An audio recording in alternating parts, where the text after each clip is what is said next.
ខ្ញុំជឿថាអ្នកនឹងចង់ចុច share វីដេអូនេះទុកព្រោះថាវាគឺជាវិធីងាយមែនទែនក្នុងការជួយកាត់បន្ថយខ្លាញ់ការពារហានិភ័យការកើតជំងឺទឹកនោមផ្អែមបញ្ហាទឹកនោមផ្អែមប្រភេទទី2តាមរយៈការកាត់បន្ថយបញ្ហាធន់នឹងអាំងស៊ូលីនអាចនិយាយបែបនេះបានពីព្រោះតែខ្ញុំខ្លួនឯងក៏មិនចូលចិត្តធ្វើអីដែលពិបាកនោះដែរតែខ្ញុំអាចជួយឲ្យស្កររបស់ម៉ែស្ថិតនៅក្នុងកម្រិតក្រោម100បានដោយមិនចាំបាច់រាប់កាឡូរីប្រចាំថ្ងៃហើយម៉ែអាចហូបរបស់ដែលម៉ែចូលចិត្តហើយនឹងហូបអាហារបាន3ពេលដោយមិនចាំបាច់កង្វល់ថាស្ករនឹងហក់ឡើងខ្ពស់វិញហើយម៉ែថែមទាំងអាចដើរហាត់ប្រាណបានដោយខ្លួនឯងដោយមិនចាំបាច់ប្រើឈើច្រត់ដូចមុនកាត់បន្ថយអត់សូវនោមញឹកដូចមុនហើយថែមទាំងស្រស់ស្រាយជាងមុនទៀតអ្វីដែលខ្ញុំឲ្យម៉ែគាត់ធ្វើគឺដូចគ្នាទៅនឹងអ្វីដែល Dr. Benjamin Bigman expert ផ្នែក metabolic លំដាប់ពិភពលោកណែនាំទៅកាន់គ្រប់គ្នាជាពិសេសអ្នកដែលមានបញ្ហាទឹកនោមផ្អែមប្រភេទទី2ដំបូងគេនោះគឺធ្វើយ៉ាងណាក៏ដោយឲ្យកម្រិតអរម៉ូនអាំងស៊ូលីននឹងថយចុះតាមរយៈការធ្វើ fasting ឲ្យការរក្សាការញ៉ាំឲ្យមានពេលកន្លែងនេះចង់បញ្ជាក់ដែរថាចំពោះអ្នកដែលគាត់អាចអត់ញ៉ាំអីនៅពេលព្រឹកបានគឺល្អមែនតើពីព្រោះថាបន្ទាប់ពីយើងអត់ញ៉ាំអីកាលពីយប់មិញហើយកម្រិតអរម៉ូនអាំងស៊ូលីនទាបមែនតើកាលណាយើងអត់ញ៉ាំអីអរម៉ូនអាំងស៊ូលីននឹងកាន់តែទាបរាងកាយនឹងកាន់តែដុតកម្ដៅយកខ្លាញ់មកប្រើប្រាស់បានកាន់តែច្រើនដែលឡែកម៉ែ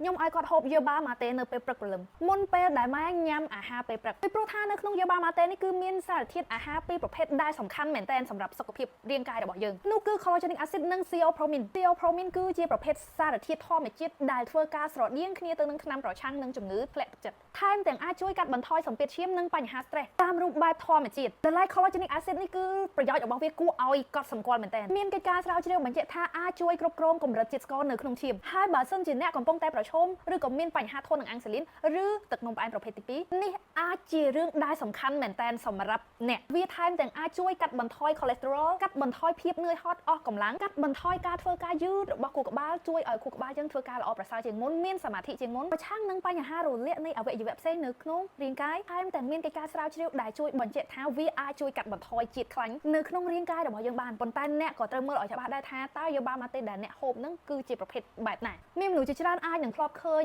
បែបធម្មជាតិពីមុនឬក៏បែបបុរាណប៉ុន្តែកុំភ្លេច check មើលឲ្យច្បាស់លាស់ថាមានកម្រិតជាតិស្ករច្រើនឬអត់អត្ថប្រយោជន៍គុណភាពតើមានកិច្ចការស្រាវជ្រាវមកកត់សម្គាល់ឬអត់សូមបញ្ជាក់ណាកិច្ចការស្រាវជ្រាវនឹងគឺត្រង់នៅក្នុងផលិតផលដែលយើងផឹកនឹងហើយខ្ញុំបានឲ្យម៉ែហូបយូបាម៉ាតេនឹងជាប់គ្នារៀងរាល់ថ្ងៃអស់រយៈពេល1ឆ្នាំហើយដែលវាអត់មានជាតិស្ករហើយមានសារធាតុ collagen acid ដែលដិតជាងបាម៉ាតេផ្សេងរហូតដល់ទៅ375ដងអាចញ៉ាំយូបាម៉ាតេនឹងជំនួសអាហារពេលព្រឹកបានចំណេញអាហារមួយពេលឃើញអត់ប្រសើរជាងការដែលទៅញ៉ាំកាហ្វេដោយមិនចាំបាច់និយាយអំពីអត្ថប្រយោជន៍ដែលទទួលបានញ៉ាំម៉ាតេនៅពេលព្រឹកនឹងជួយឲ្យអ្នកឆ្អែតកាត់បន្ថយការឃ្លានធ្វើឲ្យមានអារម្មណ៍ថាអត់ញ៉ាំអាហារពេលព្រឹកបានដោយងាយដោយមិនចាំបាច់ពឹងកាហ្វេឬក៏អាហារសម្រន់ផ្សេងនៅពេលដែលខ្ញុំឲ្យម៉ែគាត់ហូបម៉ាតេហ្នឹងដើម្បីជួយឲ្យរាងកាយដុតកម្ដៅយកជាតិខ្លាញ់របស់គាត់បានហើយខ្ញុំនឹងឲ្យម៉ែហូបមកកញ្ចប់ទៀតនោះគឺប្រភេទ fiber ដែលកើតចេញពីសារធាតុធម្មជាតិដើម្បីគ្រប់គ្រងកម្រិតអរម៉ូនអាំងស៊ូលីននិងឲ្យរាងកាយនៅតែបន្តអាចប្រើប្រាស់ខ្លាញ់បានហើយពេលល្ងាចខ្ញុំក៏ធ្វើដូចគ្នាដែរគឺ fiber មកកញ្ចប់ទៀតមុនអាហារពេលល្ងាចរបស់គាត់ដើម្បីឲ្យរាងកាយនៅតែបន្តអាចទាញយកខ្លាញ់មកប្រើប្រាស់បានដូចហើយថែមទាំងមានកិច្ចការស្រាវជ្រាវពីសាកលវិទ្យាល័យ Sydney ដែលមានឯកទេសនិងល្បីឈ្មោះផ្នែកជាតិស្ករថា fiber ដែលผสมពីធម្មជាតិមកមុខនេះអាចជួយកាត់បន្ថយកម្រិតជាតិស្ករនិងកម្រិតអរម៉ូនអាំងស៊ូលីនឲ្យថយចុះបានយ៉ាងគួរឲ្យកត់សម្គាល់ដែលវាត្រូវបានគេផលិតមកគឺដើម្បីជួយ recover អ្នកដែលមានបញ្ហាធន់នឹងអាំងស៊ូលីនកាត់បន្ថយជាតិស្ករកាត់បន្ថយ cholesterol ហើយថែមទាំងអាចជួយគ្រប់គ្រងការឃ្លានអាហារមានសំណួរច្រើនមែនទែនដែលសួរថាតើខ្ញុំអាចជួបផលិតផលនេះដោយរបៀបណាមកពីប្រទេសណាទទួលស្គាល់ពីអ្នកណាចង់បញ្ជាក់ថាផលិតផលនេះគឺជារបស់អាមេរិកដែលមានការទទួលស្គាល់ពីក្រសួងសុខាភិបាលយើងរួចរាល់ហើយមានលក់រហូតដល់ទៅ60ប្រទេសឯនោះបើគិតពីអត្ថប្រយោជន៍ដែលទទួលបាននោះគឺវាចំណេញជាងការដែលយើងញ៉ាំកាហ្វេ